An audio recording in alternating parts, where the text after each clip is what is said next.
It was a quiet, early morning at our lakefront property. Mist curled over the water, and the smell of pine hung thick in the air. My wife had just returned from a walk with our newborn, swaddled safely in her arms. For a moment, the world felt peaceful, almost deceptively so. Then came the shrill sound of tires crunching gravel. HOA Karen number 20 arrived, striding purposefully toward the cabin, clipboard in hand and a look of self-importance plastered across her face. Her minions flanked her, cameras rolling, ready to document her enforcement of HOA rules. Before she even spoke, I knew exactly what she intended.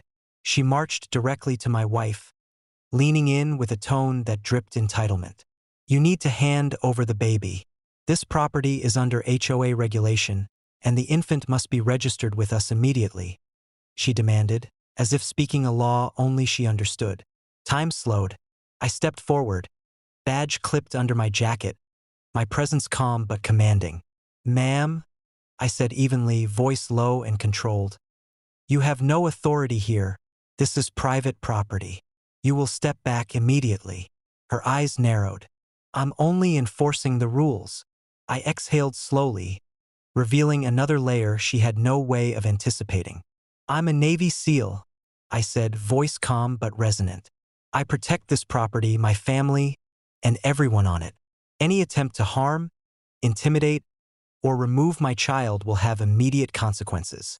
The moment she realized the stakes, the color drained from her face.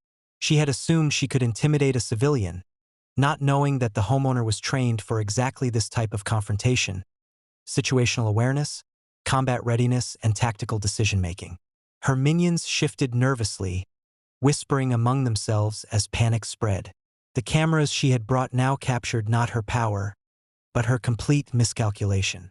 Every gesture, every attempt to assert authority, was invalidated by the undeniable reality.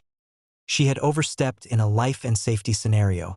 I positioned myself strategically between her and my wife, controlled but prepared. "Leave now," I said. "Every action you take from this point is documented and will be handled by law enforcement.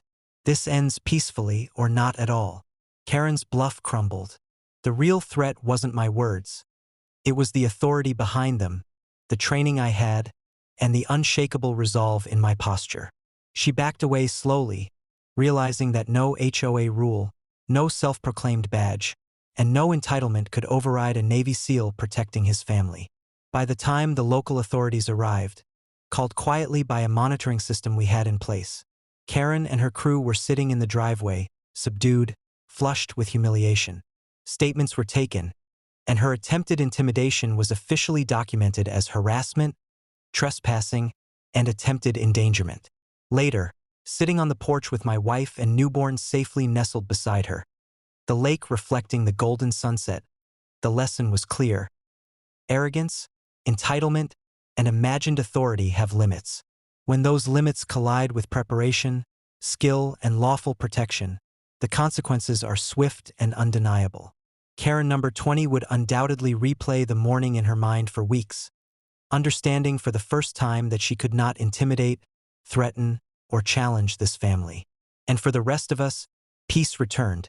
Not just a temporary calm, but a reinforced knowledge that preparation, law, and readiness were the ultimate deterrents against any HOA overreach.